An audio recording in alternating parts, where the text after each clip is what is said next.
Doctora Ana Belén Cordero, bienvenida para Portal Diverso. Quisiera conocer usted como asesora jurídica de la Universidad Católica de Cuenca. Están primero con un incentivo que da la ley humanitaria. ¿Cuál es este incentivo? Y uno, y dos, ¿qué dice sobre el tema de pensiones, en este caso para la Universidad Católica o para el sector académico privado de nuestro país? ¿Qué dice y cómo se puede manejar el tema? Bienvenida. Gracias a todos. Sí, bueno, primeramente quisiera dar como un antecedente a por qué ocurre o por qué se da este incentivo, digamos, del artículo 3 de la ley humanitaria.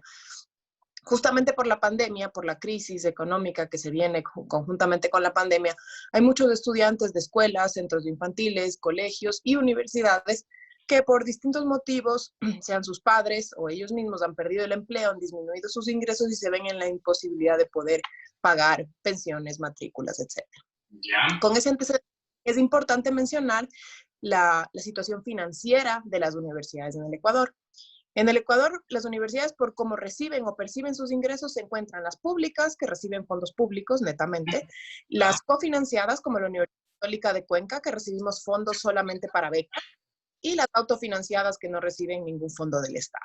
En el caso concreto de las cofinanciadas, el Estado ecuatoriano nos ha venido adeudando dinero por concepto de cofinanciamiento, es decir, para becas, desde el mes de diciembre de 2019. ¿Ya? No fue sino el 24 de junio, hace pocos días, que las universidades, tras bastante insistencia, hemos tenido que hacer un acercamiento con el Ministerio de Finanzas y proponer alguna forma de pago. En ese sentido, el Ministerio de Finanzas, como lo ha hecho con otras entidades, es decir, los municipios, nos ha pagado en bonos. ¿Qué quiere decir eso? Legalmente el Ministerio de Finanzas se ha puesto al día en sus obligaciones, sin embargo, esas obligaciones financieramente hablando no se hacen líquidas de manera inmediata. Eso quiere decir que las universidades no podemos pagar nuestras obligaciones, llámese sueldos, IES, SRI, proveedores, con ese dinero por lo menos por ahora. Muy de Y en acuerdo. caso de que nosotros... Sí, le decía muy de acuerdo en ese ¿Perdón? sentido. Le decía muy de acuerdo en ese sentido. Ahora, además de esas complicaciones, ¿qué otras complicaciones han tenido ustedes como universidades y como Universidad Católica? Bueno, otra de las complicaciones es que eso no se finiquita, y como Universidad Católica y como universidades cofinanciadas en el país, no nos han devuelto desde más o menos el 2014 el IVA. Nosotros somos agente de retención, retenemos IVA y pagamos al Estado. Y ese dinero no nos ha sido devuelto. Eso más o menos suma unos $5 millones para la Universidad Católica de Cuenca. Entonces, con todo este antecedente que yo le acabo de mencionar, tenemos la interpretación del artículo 3 de la ley humanitaria. Esta ley, este artículo en concreto habla, bueno, de centros infantiles, de escuelas, fiscomisionales, colegios y de refilón, y digo de refilón y le voy a explicar por qué, incluyeron a las universidades. Porque este texto, y si uno revisa las actas de debate en la Asamblea Nacional, fue redactado para el sistema de educación básica, media e intermedia, primero porque habla de pensiones. Las pensiones existen escuelas, en los colegios y en los centros educativos infantiles. En el sector universitario existen matrículas, derechos y aranceles. Primer punto. Segundo punto, habla de que los representantes de los alumnos hayan perdido el empleo o hayan disminuido sus ingresos. Los representantes de los alumnos sabemos todos que existen hasta que los alumnos son menores de edad. Después de eso, los alumnos cumplen una mayoría de edad, son bachilleres todos, y se representan por sí mismos. Tan es así que en las universidades nosotros, los titulares y los dueños de la información de los estudiantes, la información académica, son los propios alumnos, no los padres de familia. Puede ser que un padre, un abuelo, un tío pague la pensión de los alumnos o la matrícula o el arancel, pero eso no necesariamente le da la titularidad de la representación. Dicho esto, este artículo únicamente aplicara para los estudiantes que hayan perdido el empleo o los estudiantes que hayan visto disminuir ingresos. Ahora, por eso es que con todos estos faltas de precisiones que tiene la ley, porque dice también hasta un 25%. Entonces, si yo cumplo la ley dando 1% de descuento, o 10, o 15, ¿hasta cuándo yo puedo decir hemos cumplido? Se espera que hasta el 22 de julio, que se emite el reglamento, que tienen 30 días desde la promulgación, se aclaren estos temas. Doctora, esto representa y esto significaría que en definitiva, si la Universidad Católica, hablando concretamente de la Católica, si la Universidad Católica pretende aplicar este artículo 3, enhorabuena, caso contrario puede no aplicar. Esa es técnicamente la visión o la interpretación jurídica del artículo, así es. Ya. Ahora, si es que ustedes van a aplicar el artículo 3, ¿cómo lo van a hacer? ¿Cómo van a disminuir? ¿Cuál es la ayuda que van a dar a los estudiantes? Bueno, en realidad, hasta que no se aclare la interpretación técnica o jurídica del artículo, que nos quedan ya 20 días para que salga el reglamento, porque hasta el 22 de julio debe salir, no se ha dispuesto nada ni desde el Consejo Universitario ni desde el rectorado.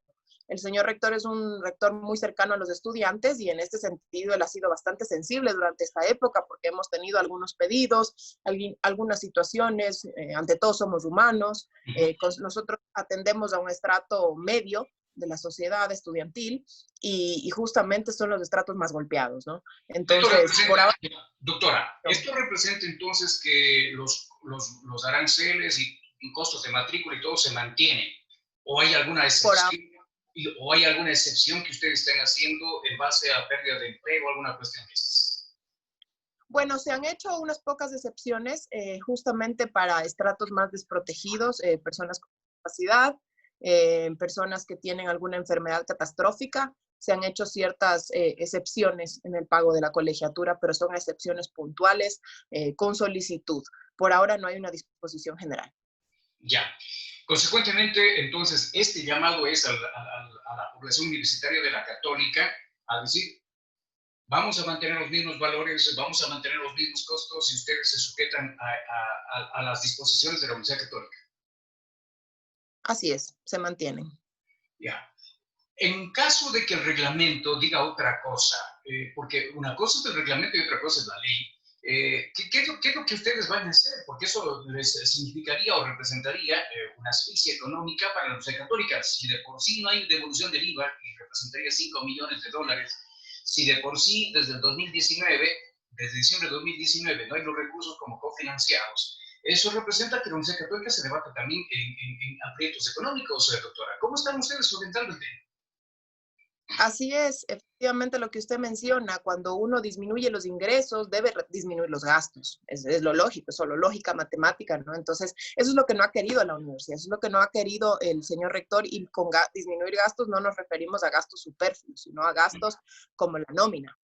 ¿Sí? Gastos como infraestructura, como mantenimiento, que son gastos sumamente necesarios e importantes para el funcionamiento de la universidad. Entonces, justamente con la falta de esta devolución de IVA, con esta tardanza en ponerse al día con el cofinanciamiento, nosotros hemos estado más de 6 meses poniendo al cambio por las becas de los estudiantes y muy probablemente lo hagamos el resto del 2020, porque eso me olvidé comentarle, hemos recibido ya la notificación del Ministerio de Finanzas, el dinero que va a ser asignado por concepto de becas, por parte del Ministerio de Finanzas ha sido reducido en un 25%. Entonces, ¿eso qué quiere decir? No es que vamos a becar a menos personas, pero si mañana usted percibía un 100% de beca, probablemente reciba un 80%. Eso es lógica. Entonces, volviendo a su pregunta, es muy probable que si es que tenemos que disminuir los ingresos, no nos pagan lo que nos deben pagar, tenemos que disminuir gastos. Eso no es la idea, pero por ahora nos mantenemos firmes para cuidar las finanzas y la institucionalidad. Ahora, doctora, cuando se habla de disminuir gastos, por lo general en el sector educativo, ¿a dónde apunta? Es a disminuir esos beneficios para los estudiantes. Y hablamos estrictamente de los que están becados. Ya usted lo ha dicho, si recibían el 100%, recibirán el 80%. No es la idea de la Católica disminuir el número de becados, pero en algún momento van a tener que llegar a eso. ¿Hay algún plan B, si cabe, términos, si la parte económica sigue apretándoles a ustedes? ¿Cómo van a actuar? ¿Qué va a pasar con el tema de los estudiantes? ¿Habrá que subir de pronto los aranceles?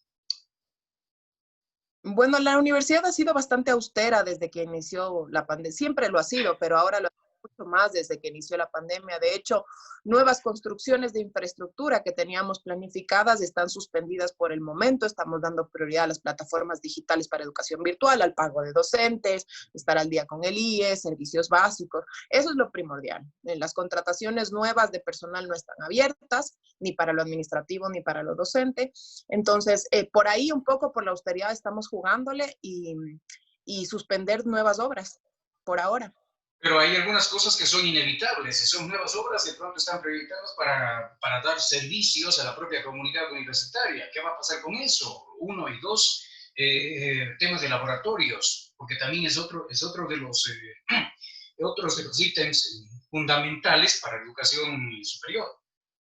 Así es, el mantenimiento de los laboratorios también, el equipamiento. Por suerte, el señor rector ha sido un rector precavido y hizo muchas buenas inversiones en este sentido al inicio de su periodo. Entonces, en realidad, por ahora estamos bastante bien, pero es verdad que uno tiene que seguir creciendo. Nosotros tenemos ya mismo por inaugurar el aulario de odontología y las clínicas odontológicas. Esa obra se mantiene, se sigue manteniendo. De hecho, ya está casi terminada. Entonces, por ahí hemos tratado de priorizar los gastos, pero si es que esta situación, como usted bien menciona, se mantiene, tenemos que reducir los ingresos, no nos pagan lo que nos deben, lo que hemos hecho también es mirar al sector financiero. El sector financiero nos ha abierto las puertas en general, la Universidad Católica es una universidad bastante atractiva para el sector financiero en general, y bueno, eventualmente se acudirá al sector financiero en caso de que se requiera, ¿no? Tema de devolución del IVA, desde el Ministerio de Finanzas, ¿hay algún ofrecimiento en decirles a ustedes como Universidad Católica vamos a devolveros del IVA en cuotas o hay un plazo? ¿Se ha fijado algún término para ello? Por ahora, absolutamente nada. La propuesta que hizo la Universidad Católica fue que nos paguen en notas de crédito que sean convertibles por más pagos de impuestos a futuro. Entonces, con esas notas de crédito nosotros podemos pagarle al SRI lo que a futuro podemos continuar, pero no ha habido ningún ofrecimiento. Doctora, quiero agradecerle por su tiempo. Muchas gracias por este espacio que nos ha concedido. Pues le quedo sumamente agradecido y esperamos pues en cualquier momento seguir abordando estos tópicos y quizá en alguna oportunidad conversar con el propio señor rector sobre otros temas ya mucho más avanzados, como son los académicos y algunas cosas adicionales de nuestra católica. Por el momento, le quedo muy agradecido. Así es, encantada, Rubén. Un gusto, un buen día. Muchas gracias de la doctora Ana Belén Cordero, República de la Universidad Católica de Cuenca. Muchas gracias por haber estado con nosotros.